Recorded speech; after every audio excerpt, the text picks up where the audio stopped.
I am Ray, and today I will show you how not to make the same mistake that I did on the spiritual journey.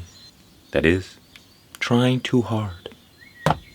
My spiritual awakening came listening to the spiritual teacher Muji, and he teaches a philosophy called Advaita Vedanta, non-duality, which is basically, well, you are not your thoughts, you are not your body.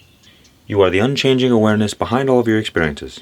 But one of the, you could say, stepping stones along the way is recognizing yourself as the presence.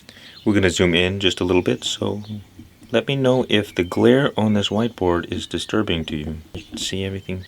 Let's do a quick exercise to recognize this presence, and you will be enlightened. Congratulations, you've made it. Now we're just going to take 3 deep breaths, okay? Are you ready?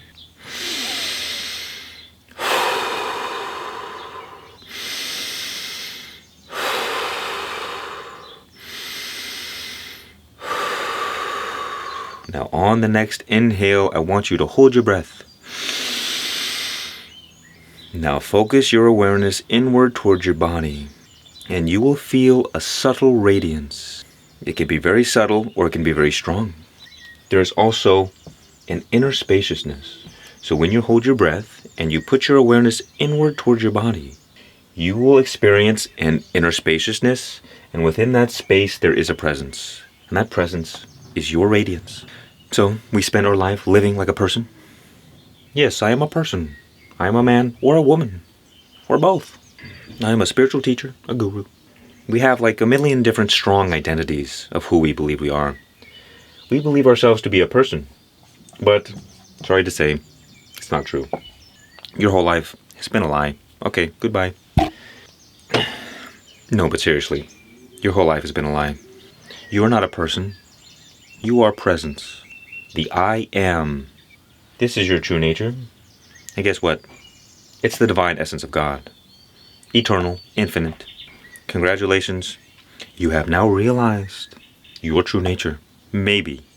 And basically the whole point of Advaita Vedanta is, okay, you realize that you're not your ego, you're not your thoughts, you're not your body, and you come to your true nature in this present moment as the presence. And then you go a step further and say, okay, well, who is aware of this presence? Oh, I must be the one aware of this presence. And that is simply being aware of your own radiance. Enlightenment in 60 seconds. But what happens is that on this spiritual journey, we want to come to self-realization, to realize ourselves as the divine, that we are all one, that we are not a person or an ego, that we are not our thoughts. But what happens? The ego begins struggling with itself. I remember a point on my journey where I was so busy not identifying with my thoughts.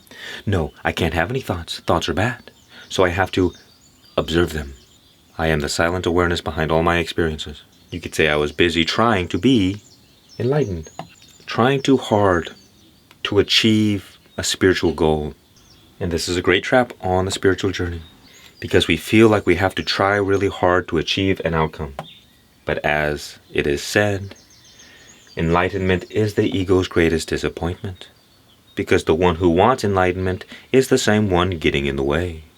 You see, you are this already. You are the awareness. You don't have to do anything to become the awareness.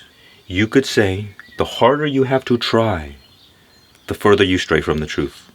Because it is only the ego that tries. It is only the ego that struggles. Think about it. Does it take any effort to be aware in this moment? Does it take any effort to be as you are? No, you are already that. So any idea that you have to become this, well, it doesn't make any sense. It's just the ego drama game thing. The ego is trying really hard to be something it's not, which is why it's always struggling. But in truth, all you have to do is realize, oh, wait a minute. I am not the one who is struggling. Who is the one on the spiritual path trying to achieve this spiritual outcome? Who are you? No, seriously. Who are you? Why are you here? What are you doing? Let me cover myself up. We have a stalker here. A peeker. Trying to get a look at my goodies. This is called self-inquiry. You see, the spiritual journey ends the moment you realize that there is no journey to the destination, and there is nobody to embark on a journey. Only the ego is on a spiritual journey, which is okay. There's nothing wrong with that. All humans, since the beginning of time, have lived from ego. This is normal. But at some point along the journey, you realize, well, wait a minute. What I'm looking for is right here. As Muji would say, what you are looking for is already where you are looking from. Think about that one. In truth, all human beings are secretly searching for themselves because we have lost touch with ourselves. That is why you see a lot of people, they look like zombies, living dead, because they're alive but they have been cut off from their soul. And that is why children remind us of something we have lost, because they are directly tapped into their soul. They're directly tapped into themselves. And then, well, the cycle continues. Society and the world and the parents condition them into becoming separated from their true selves. You see, we're all born enlightened. We only become endarkened through the conditioning that we experience. The conditioning that creates our ego. That is why, when you become enlightened, when you awaken truly, it doesn't make any sense to go around telling people how enlightened you are. Because it would be like saying, hey, guess what? I'm breathing right now. Can you imagine that? I'm breathing. You're not breathing, are you? Well, you're not enlightened. I'm enlightened. You're not. It doesn't make any sense. We're all enlightened. It's just, to what degree are you aware of this? That's all it is. That's all. And to the degree in which you are aware of this, determines how much suffering you experience in this life. How do I know this? Because I suffered for so many years, believing I was the ego. And then when I stopped believing I was the ego, when I stopped believing my thoughts, well, life is now effortless. I experience, on a daily basis, everlasting peace. No matter what happens, it doesn't matter. Good days, bad days, rain or shine, there is always peace. Because there is an everlasting peace within you, within all of us, within that inner spaciousness that we discussed. It's just, how aware are you of that inner peace? And then, joy, love, get this ego out of here. We don't want that. Joy, love, abundance becomes the natural state. Life becomes effortless. You don't understand. You don't understand. People think that struggling is the default. People say life is hard. It's cold, brutal, and short. Like a Russian dwarf. No, heaven is the default state. It's not struggle. We only struggle because we are separated from our true nature, from our true selves. Because in truth, you are the source of all joy, love, peace, and abundance. Now think about how most people live their lives. They struggle so much just to find a crumb of joy, of love, of peace. Like a little mouse trying to look for the next crumb of cheese just to survive another day. Well, guess what? If you were meant to live that way, you would have been born a mouse. But you're not. You're here listening to this video. And who knows, you may be a mouse. I'm not prejudiced. I'm just saying you could be more. You could be more by being less. Why is that? Because the ego or the mind is like a resistance valve that cuts us off from source. The more conditioning, the stronger the mind, the stronger the ego, the more restricted we are. As it is said, like a person here, just the more of you, the less of God. And the less of you, the more of God. That is why, for instance, all the atheists, they all fall under the same archetypal pattern. They're all highly intellectual, rational types, meaning they've got a strong mind. They're thinking types. So they are literally cut off from the source. So they don't see the evidence of God. They are biologically blinded to it. And what determines how strong our ego is? Well, all the ego is a construct of memory and sense data. It's just memory. And so the default state for most people is that they're always feeding their ego. They're always creating new memory, which you could say is karma. And that karma, which is stored memory in our body, expresses itself in the world at some later date. Because life is being filtered through us. So whatever information we have in here and in our mind gets projected out onto the world, and that is what we experience. That is karma. And so everything that we experience is a direct reflection of ourselves. The outer world is a reflection of what is within. Which is why when you become awakened, you stop creating karma, and then you dissolve the karma that's already there. And as Christ said, unless you become like little children, you shall not enter the kingdom of heaven. Because it requires purification. It requires to be cleansed of memory. Pure. And so the first thing that has to happen is, well, you got to stop feeding it. And then you got to get rid of it. But it's a natural process. No need to rush things. There's no rush. Life is infinite. It's a never-ending game. It's okay. Again, with the trying too hard thing, it's like, I got to be enlightened in this life. I got to do it now. Swami Sarva Priyananda made a joke one time because he teaches in New York. And he said a lot of people they have enlightenment on their to-do list. Go to the bank, brush my teeth, get enlightenment, see the doctor, yell at people on the streets. Forget about it. Hold on. The enemy is attacking. The machines, they're back. And the dogs. Pardon this interruption. We'll take this time to introduce you to our new sponsor, Salt. Artisan. From France? Oh, that's salty. Oh God. I need water. Nice and replenished. Simply put, the ego is like a dark cloud that blocks out the light and the warmth of the sun, the source, that of which its radiance is abundance, love, joy, and peace. So the more you just allow this ego memory to go away, the more your natural radiance appears by itself. And you don't need to try or struggle to do any of this. The process is all about surrender, letting go. And it goes something like this. You awaken, which means you realize, first-hand experience, that you are not your thoughts, you are not your ego. You must come to the realization either that you are the presence, the I am, or that you are the awareness behind all your experiences. And once you come to that realization, it becomes easy to not identify with your thoughts. But because the ego has so much momentum, it will continue to pull us back into it, time after time. And we will get caught in ego and suffering once again. But then all you have to do is remember, oh yeah, I'm not my ego. Who is the one suffering? You observe the suffering. You observe the thoughts. You observe the feelings. You remember that you are the awareness behind those things. And so when you get pulled back into ego, you don't feed it and ruminate it for days and days and days, but you become free almost instantly. Quicker and quicker you become free. And in this end, like when you pull the plug to a fan, the fan keeps spinning for some time until eventually it stops. And when it stops, it means you have stabilized in your wisdom, in the awakening of your true nature. And for all intents and purposes, you can call yourself enlightened. And after that, it's really just deeper and deeper levels of awareness. Forever.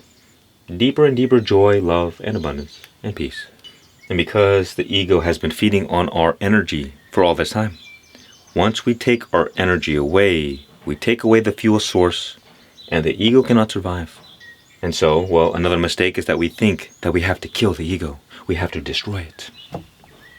But that's just the ego trying to get rid of the ego. Doesn't make any sense. The ego doesn't want to get rid of itself. It wants to keep you stuck so you can keep feeding it. The moment you stop feeding it, well, then it's actually gone. These are the kind of tricks the ego plays. The ego trying to get rid of the ego keeps one in ego. Tricky. But in truth, all you have to do is not play its games. Just be aware. But you don't have to do anything to be aware because you are already aware. You don't have to do anything to be because you are already be. But in the beginning, it feels like it takes a bit of effort just because we have spent our whole lives under the influence of the ego, of all this conditioning. But I promise you, it becomes easier and easier until you realize it was effortless all along. And really what it is, it's breaking the habit of being your ego and building the habit of just being. And one of the things that helped me was, well, when I was trying too hard to be on the spiritual path, I wouldn't use my thoughts, meaning I was trying really hard not to think. But what happened, what I realized, well, I just wasn't very happy. There was peace, but there wasn't really much joy or love. And I was just there. Now, I was grateful for the peace, but I realized that, well, I was too attached to this spiritual idea. The birds, they have died. I was trapping myself in a little box. And the spiritual process is about being unboxed, opened, like a gift, a present on Christmas. And it's easy to fall into these traps. Because, well, the ego just is what happens. But everything changed when the Fire Nation attacked. I decided to become a rebel. What does this mean? It means I stopped living my life by should and should nots. I took the rule book of how I should live my life and threw it away. And let me tell you, there is freedom in that. Because in truth, awareness is indifferent to all experiences. Awareness accepts all things. Awareness does not reject a bad experience or embrace a good one. It is completely 100% neutral. Does not push, does not reject, and does not embrace. It just is. And so we can find ourselves too attached to certain spiritual ideas sometimes, which keeps us stuck. But it's just the next stepping stone to our higher awakening. So I threw away the whole thing of... Wow, that salt really did a number on my... And so I threw away the whole...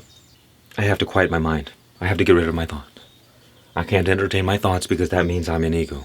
And what I did instead was... I started using positive affirmations all the time. And so there's like the whole Zen way where you just empty the mind.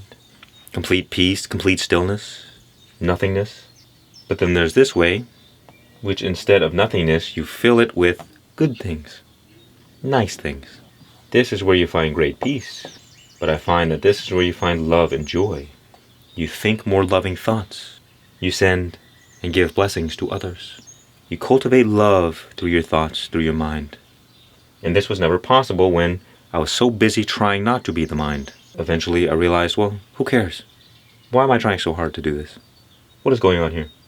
I realized my true nature. Now the only thing left to do is play in life. So it doesn't matter what happens, because awareness isn't different. And this isn't necessarily like a nihilistic, I don't care what happens. It's just like a freedom. I don't care. I don't mind. What does it matter? Once you realize that life is a game to be played, then you can play it. You don't gotta take it so seriously. Like I gotta try really hard to be spiritual. I gotta try really hard. It's okay. We've all been there. There. I say to you, my friend, be free. Be free from all of it. Even the spiritual things. Because sometimes we reject the worldly and get attached to the spiritual. But wherever you are attached, you are a slave. Because freedom is non-attachment from all experiences. Because that is the nature of awareness. Freedom, transcendent. And when you reach this state, you enjoy the highs and the lows equally. It's all exciting and interesting. It doesn't matter. You're not so busy trying to only reach for the highs and run away from the lows. But you realize that everything you go through is designed specifically for your highest spiritual growth. That there are no coincidences in this life. That everyone you meet is exactly here as a reflection of you. So too all of your experiences are reflections of us. And that life is one divine intelligence evolving itself forward through an infinite array of different forms. That we are all one consciousness experiencing itself subjectively. There is no such thing as death. Life is only a dream. And we are the imaginations of ourselves. Wow. Profound. See if I can make it move. Wow. I just wanted to say thank you for watching today. And, yeah, I'm dirty. I'm really dirty. In more ways than one. I am not Ray, but visit his cool store, or whatever. I think it's over there. Much peace and many blessings, and remember, just be. No, that's a duck. Now you're gonna be punished. Sorry you had to see that. I don't enjoy doing it. I don't. Just be.